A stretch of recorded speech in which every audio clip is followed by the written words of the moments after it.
I gotta give Shakur Stevenson a ton of credit. You know, I'm on record as saying that I believe that Shakur is overrated. He's an overrated boxer. My problem with Shakur stems from, the way he speaks. Dating back to when he was at 130. His fight against Artem Haratuum. I forgot how to pronounce dude's name. But just dating back to some of his earlier fights, the way he would talk. I'm gonna walk this dude down. I'm gonna stop him. I'm gonna beat him. I'm gonna beat him up. And then you get in the fight and you're a defensive. This is the first fight that I seen where Shakur basically was like, yo, I'm gonna outbox him. I'm gonna make him look bad. You basically said what you was gonna say and did it. But there's been other times before where he is in a, pre-fight pressers and so on and so forth, and he talking about how he gonna stop this person, he gonna knock him out, and all of this stuff. And then you get into the boxing ring, and you doing the same defensive style you always do. So that was only my only issue, or my issue with Shakur. I ain't gonna say my only issue, but my issue with Shakur a lot of times, and just this new generation overall, is sometimes they talk themselves into these weird situations. Like, they talk crazy. They talk like they knock out artists, like they talk crazy, and then it's really them putting their foot in their mouth, contradicting themselves, double, tripping, quintuple talking, For example, something that, what I mean by that is, Tank Davis, a couple of years ago when he fight Rage Bait Ryan Garcia, he put a weight clause on Ryan Garcia. And Shakur had something to say about that. He was highly critical of Tank putting a weight clause on Ryan, saying Tank weight drained him, he wasn't a blah, blah, blah, blah, blah. But then fast forward to now, and Shakur has a potential fight or rivalry with this British dude, this British boxer named Conor Benn, and he wants to put a weight clause on Conor Benn. So it's stuff like that, like, contradicting yourself, putting your foot in your mouth when it comes to boxing. But I gotta give credit to Shakur. He's a great boxer. I never denied that. I never denied that he was a great boxer. Sweet science, hit and don't get hit. Great fighter in that regard. Great boxer in that regard. I mean, as far as being a great fighter, I'm not too certain, because I haven't seen him in a precarious, situation in the ring, like basically getting hit or getting knocked down or going at it with somebody, tit for tat in the ring. A lot of people like to compare him to Floyd Mayweather, but I don't see him as Mayweather, because back when Mayweather was at 130 and 135, he was knocking dudes out. He was going to war with dudes. It was different type of fights. Action-packed, non-stop, entertaining fights. With Shakur, it's not so much. It's more, you gotta be a fan and a boxing nerd to really enjoy Shakur fights. The casual or somebody that doesn't watch boxing often won't necessarily be like entertained like how they would versus somebody that's knocking somebody out. But still, I gotta give Shakur credit. I'm on record as stating I call him Kur the Con Man. The Con Man because of how he used to speak about how he was gonna knock people out and never do it. Or how he always trying to convince the public like he the greatest. He always cheerleading for himself. What you supposed to do? You're supposed to cheerlead for yourself. But damn, this nigga's tweeting every 5 minutes that he the greatest. Like he trying to convince us. So that was my whole thing with Shakur. And, credit to these boxers. Credit to these fighters. We standing on the sidelines critiquing, and they actually put in the work. So they get kudos automatic. You know what I mean? But I think it's motivating, and I think it's healthy to have dialect, whether it be cheering or criticism. I think it's healthy for the fighters, and it gives perspective. So that's why, at the end of the day, be it good or bad, or criticizing or cheerleading, it's all in the same boat. It's all in the same bag, and it all should be used for motivational purpose only. So yeah, credit to Shakur, and also credit to Timalifu Lopez. But that's what I call him, because that's what Turkey so famously call him. Timalifu mental breakdown Lopez. I gotta give kudos to him too. Even though, he got his ass whooped. Teo did. He got his ass whizzed ass up. He got outclassed, outboxed, and outdone by Shakur Stevenson. What I want to give Teo credit for is making it as far as he has. Multi-division weight class champion, lineal champion at junior welterweight. Great. Has a great resume. Beat Hall of Famers. A great fighter, great athletic fighter, and I don't deny Teo's greatness. He's made it as far as he has without a fucking coach.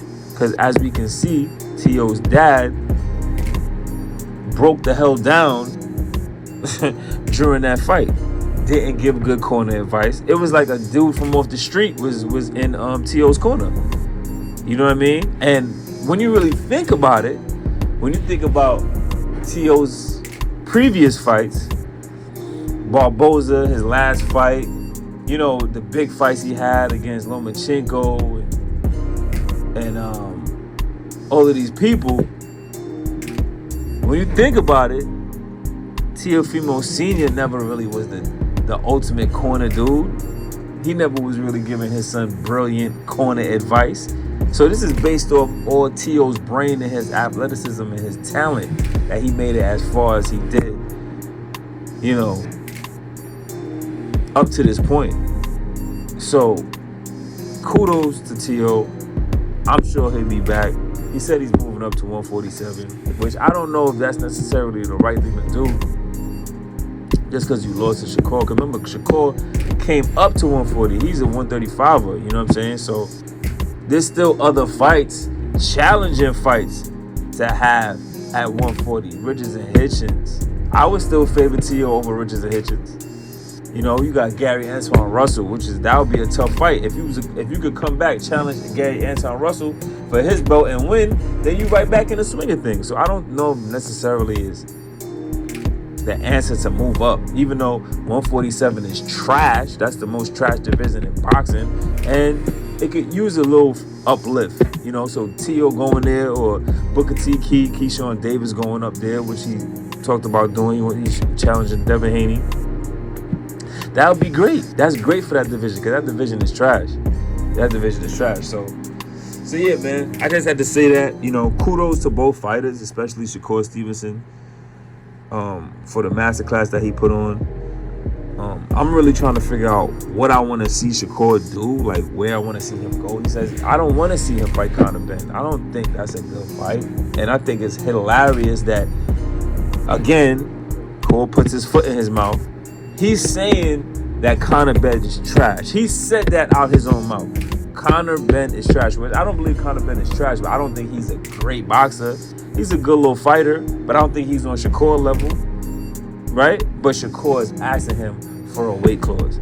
You saying somebody trash, and in order for you to move up to 147 to fight them, they have to have a rehydration clause. But he's trash though. So to me, that's a contradiction. So again, this is why I'm critical of Shakur Stevenson, is because he has these moments where he puts his foot in his mouth. He talks double, triple, quintuple talks on his own talking points and don't see it. You know what I mean? You had the chance to fight Tank Davis when you was a free agent. After you left Top Rank, you could have gone to PBC and say, listen, I'm trying to fight big fights. I want to fight Tank Davis. You know what I mean? You could have did that. That's something you could have did. You went and you signed with Eddie Hearn again.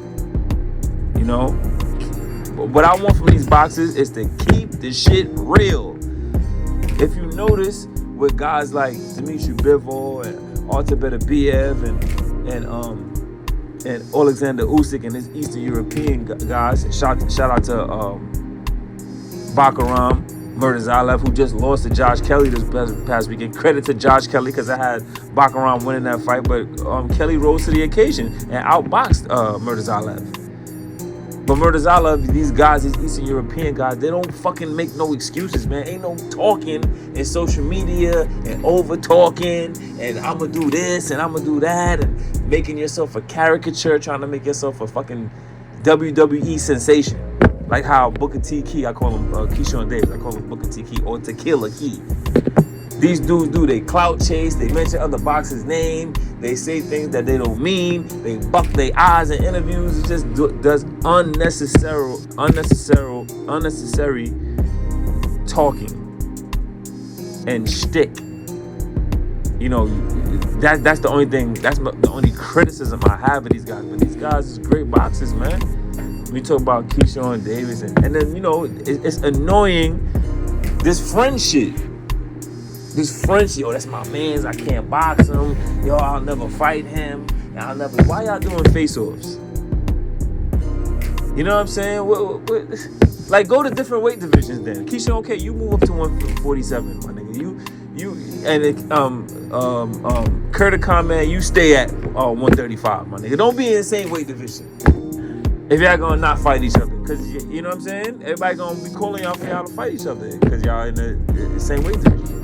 And y'all with this friendship, you know what I mean? So that's annoying too. That's another annoying factor that those two guys in particular have. But you know, I enjoy watching these guys fight. Some of my favorite boxers, they all knockout artists. You know what I'm saying? Guys like Boots Ennis, you know, guys like Tank Davis, guys like Artur Beterbiev. You know, that's some of my favorite boxers. So. But yeah, man, kudos to Shakur Stevenson, kudos to Teofimo Lopez. Hopefully, Teofimo's back. You know, he get all of that race shit out of his. I was saying, and I know I'm being long-winded. I'm gonna keep whatever. I can make the video as long as I want. But I was saying that I felt or I believe that Teo had an underlying jealousy or envy towards black fighters. I thought it was funny that he, in his pro, because obviously he fought these dudes in the amateurs, but in his pro career, he hadn't faced any black American fighters. I think Richard Comey is the only black fighter he ever fought, and he's African. You know what I'm saying? You ain't fight nobody black American. And for a while, for a long period of time, I thought Teo was avoiding black American fighters, black slick fighters. Even though he started calling dudes out and using his racial innuendos, talking about monkey and blah, blah, blah, trying to get underneath dude's skin, I thought that he was bullshitting and trolling and he would never face a black fighter. So kudos to him for even getting in the ring with Shakur and putting shit on the line. Because I didn't think it would happen. If you look back at my Twitter, I was saying, yo, I don't think that fight is going to happen. I think Teo's trolling and he's bullshitting. So kudos to him for even getting in the ring, man. And hopefully he can chill with all that black shit, man. Like, you got all of this shit to say. You made all of these racial comments. You become hated by the public because of what you were saying. Majority of people gonna root against you and not fuck with you because of the things that you were saying. And then you come with this weak-ass, fake-ass apology talking about, oh, the slaves. My condolences to the slaves. Like, you sound dumb, my nigga. Like, stop mentioning that shit. Like, you know what I'm saying? So yeah, man. And Teo, fire your pops, bro. Your pops don't know what the fuck he doing. This nigga was in the corner saying, hit him! Where's the power? You gonna hate yourself in the morning. Like, what are you saying? Not, yo, parry off his jab. He's jabbing you. Try to crowd him. Fight him. Try to fight him in the pocket. Try to get close to him. Don't move back. Move forward. You know, I mean, something boxing related that had to do with his technique. None of that shit. This motherfucker just like he was drunk or some shit in the corner, which a lot of people been saying that his father is an alcoholic allegedly. I don't know, but I'm just saying, he needs to fire his pops, man. Obviously, apparently, but anyway, peace and love, y'all, man. Mr. Bond, man, you already know, man. Boxing.